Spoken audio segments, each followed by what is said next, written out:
வணக்கம் மக்களே! நான் உங்கள் மிஸ்டர் கிடோ. ஸோ இன்னைக்கு வீடியோல வந்து எத பத்தி பார்க்குறோம்னா, ஒரு வார்த்தை நம்ம கேள்விப்பட்டிருக்கோம். அதாவது இந்த மாஸ்டர்பேஷன். ஸோ இது பிசிக்கலா என்ன ஏதுன்னு தெரியும். இதுக்குள்ள நான் போக விரும்பல. பட் இந்த சைக்காலஜிக்கலா ஒரு டெர்ம் சொல்லுவாங்க. அதாவது மென்டல் மாஸ்டர்பேஷன்.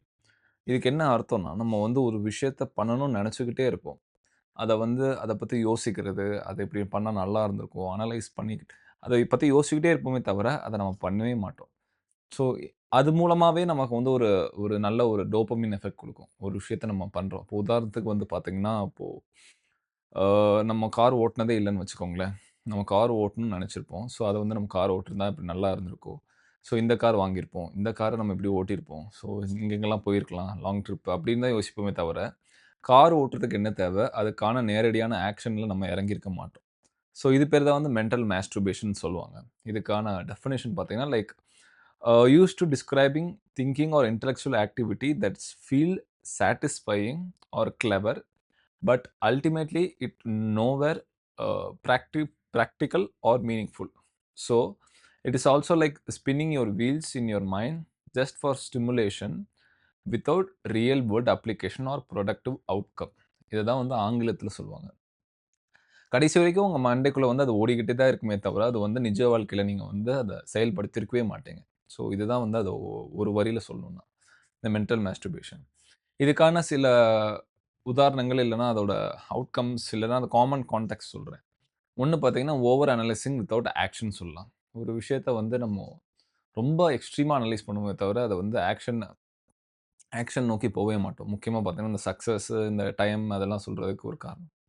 இன்னொன்னு வந்து சஃபிஸ்டிகேட்டட் பட் பாயிண்ட்லெஸ் ஆர்குமென்ட்.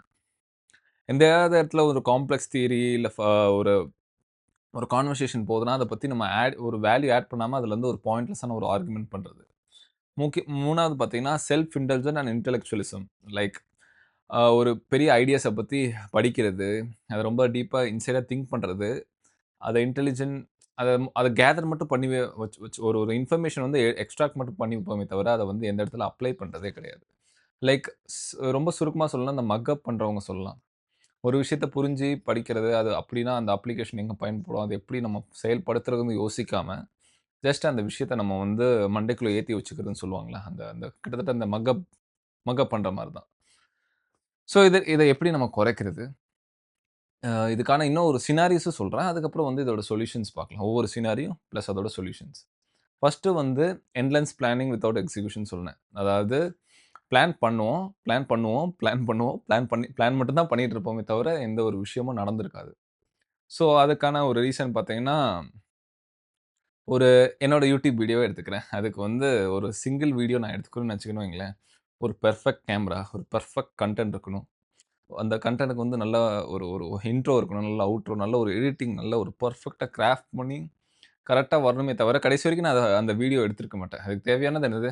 ஒரு கேமரா வச்சு, மைக் வச்சு, இருக்கிறத வச்சு எப்படி பண்றதுங்கிறது தான் வந்து நான் யோசிக்கணுமே தவிர, அடுத்து என்ன பண்றதோ யோசிக்கணுமே தவிர, அத எடுத்து நான் ஜஸ்ட் இந்த அனலைஸ் மோட்லயே இருந்தேன்னா, அந்த வேலை நடக்கவே நடக்காது. ஸோ, இந்த பெர்ஃபெக்ஷன வந்து ஃபோக்கஸே பண்ணக்கூடாது. அதுக்கான காரணம் வந்து, அது எப்படி அந்த காரணம் அத அத எப்படி ஓவர் கம் பண்றது சொல்றேன். அது ஃபர்ஸ்ட் ஒன் வந்து 72 ஹவர் ரூல். ஒரு விஷயத்த நீங்க ஏதாவது ரிசர்ச் பண்றீங்கன்னு வைங்களேன், அதுக்கு 2 நாள் மேக்ஸிமம் குடுங்க. 3வது நாள் அந்த விஷயத்த பண்ண ஆரம்பிச்சுருங்க. அவ்வளோதான். ஒரு விஷயம் நீங்க பண்ணணும், தெரிஞ்சுக்கணும்னு ஆசைப்படுறேன்னு வைங்களேன். ஏதாவது ஒரு ஸ்டடீஸோ, இல்ல ஏதாவது ஒரு ஸ்கில்லோ கத்துக்கணும்னு ஆசைப்படுறீங்கன்னா, அதுக்கு 2 நாள் டைம் குடுத்து அத ரிசர்ச் பண்ணிக்கோங்க. அதாவது இப்ப பியானோ கத்துக்கணும்னா, ரொம்ப எல்லாம் டீப்பா போவாங்க. அதாவது எங்க இருக்கு கோர்ஸ்? எங்க கத்துக்கலாம்? What is the opportunity? எந்த மாரி பியானோ வாங்குறது? இது மாரி கத்துனவங்க யார் யாரு?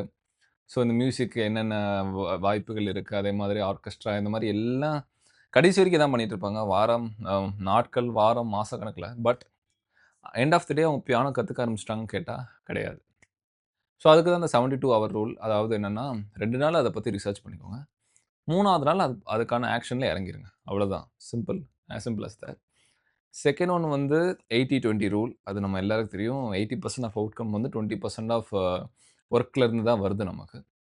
ஸோ அந்த 80% ஆஃப் அவுட்கம் அந்த 20% நீங்க வந்து கிராஃப்ட் பண்ண கத்துக்கணும்.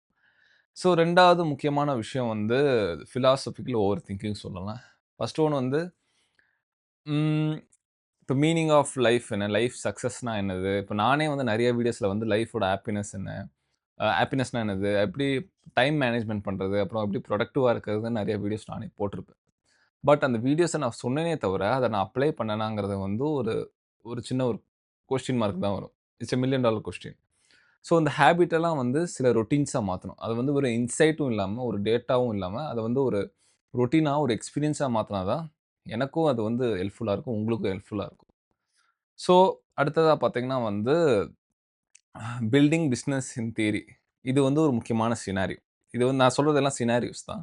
3வது முக்கியமான சினாரியோ வந்து ரொம்ப ஈஸியா இருக்கும் உங்களுக்கு புரிஞ்சுக்கிறதுக்கு. ஒண்ணு வந்து இந்த பிசினஸ் ஸ்டார்ட் பண்றதுக்கு எல்லாருக்குமே ஒரு ஐடியா இருக்கும். உலகத்தில எல்லாருக்கும் பார்த்தீங்கன்னா, ஒரு பிசினஸ் ஐடியா இருக்கும் நிச்சயமா. லைக் ஒரு ஃபுட் ட்ரக்கா இருக்கலாம். இல்லன்னா ஒரு ஐடி கம்பெனியா இருக்கலாம்.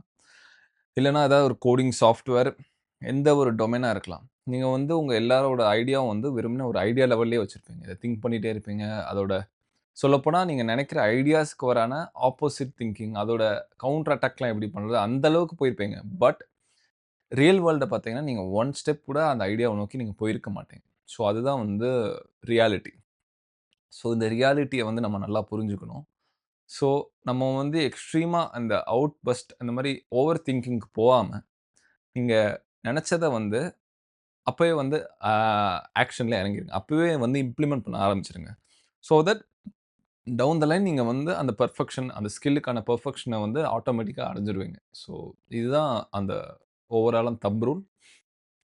ஸோ இந்த மென்டல் மாஸ்டர்பேஷன்ங்கிறது வந்து ரியலி வந்து நம்மளோட சைக்காலஜிக்கல வந்து நெறைய இடத்துல அஃபெக்ட் பண்ணும். நம்ம வந்து புரொடக்டிவா பண்ணிட்டுருக்கோம்னு ஒண்ணு நெனச்சுக்கிட்டு இருப்போமே ஒண்ணு நம்மளே நம்ப வச்சுரும். ஸோ அது வந்து ரொம்ப கொஞ்சம் ஒரு டேஞ்சரான சைக்காலஜிக்கல் ஒரு மைலேஜ் குடுத்துரும் நமக்கு. ஸோ அதனால நம்ம வந்து ஒரு நல்ல ஒரு பாசிட்டிவான ஒரு இது வேணும்னா, அத வந்து ஓவர் கம் பண்ணி ஸ்மால் ஆக்ஷனுக்கு வந்து ரொம்ப ஃபோக்கஸ் பண்ணும். ரொம்ப டைனி ஸ்டெப்ஸ், பேபி ஸ்டெப்ஸ்ன்னு சொல்லுவாங்க. ஸோ பேபி ஸ்டெப்ஸ்க்கு ஃபோக்கஸ் பண்ணீங்கன்னா, யூ கேன் ஆப்வியஸ்லி அதுலேருந்து ஓவர் கம் பண்ணி, நீங்க வந்து வெறுமனே திங்கரா இல்லாம டூவரா மாறுவீங்க. ஸோ இந்த என்டயர் கான்செப்ட் என்னன்னா, நீங்க திங்கிங் ஸ்டேஜ்லேருந்து doing stage action action steps நோக்கி போணும். ஸோ இதுக்கான பிரிட்ஜ தான் நம்ம வந்து ஈஸியா வந்து கிராஃப்ட் பண்ணி, நம்ம லைஃப்ல என்ன தேவையோ அத நோக்கி போணும். ஸோ அதுதான் என்னோட இந்த வீடியோவோட பர்ப்பஸ் கூட. ஸோ இந்த வீடியோ பிடிச்சிருந்தா கைஸ் லைக் பண்ணுங்க. மறக்காம சேனல் சப்ஸ்கிரைப் பண்ணுங்க. பாய்.